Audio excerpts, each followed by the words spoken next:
In today's video, I'm going to teach you how to use Google Cloud APIs in the web console. This guide is ideal for developers and enthusiasts looking to leverage the power of Google Cloud's wide array of services to enhance their applications. Let's dive right in. First things first, you'll need to prepare your Google Cloud project. Start by heading over to the Google Cloud console. If you haven't signed in already, use your Google account credentials to get started. Once you're in, it's time to create a new project. This is a crucial step as it acts as the foundational space where your configurations and services will reside. While setting this up, you'll need to enable billing. Don't worry if this sounds daunting. Google offers a free trial with $300 in credits, which should be more than sufficient for you to tinker around and get comfortable with the platform's capabilities. Once your project is set up and billing is enabled, navigate to the APIs and Services section and then head over to the library. Here, you can browse through a comprehensive list of APIs provided by Google.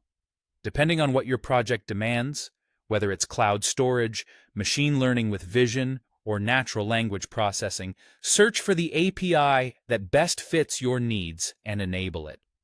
This essentially gives you the power to integrate specific Google Cloud functions into your application.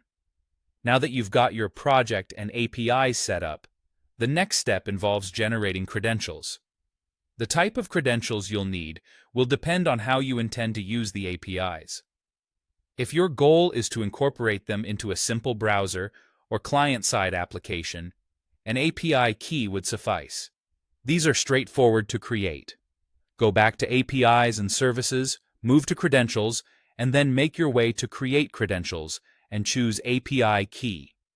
Remember, it's good practice to restrict the usage of this key by specifying a referring domain or IP address to enhance security. For more complex applications, like those that are user-facing, you'll want to consider the OAuth 2.0 Client ID.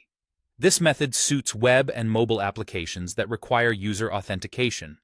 Again, you'll find this option under the same Credentials tab. When creating an OAuth client ID, be sure to configure your redirect URLs to ensure seamless user authentication. For secure server-to-server interactions, a service account is your best bet. This option allows you to assign roles such as Storage Viewer to control what services the application can access. After setting up, you'll download a JSON key file. Keep this file secure as it acts as a key to the treasure chest of Google Cloud's capabilities, allowing you to call APIs directly and programmatically. Have fun exploring Google Cloud.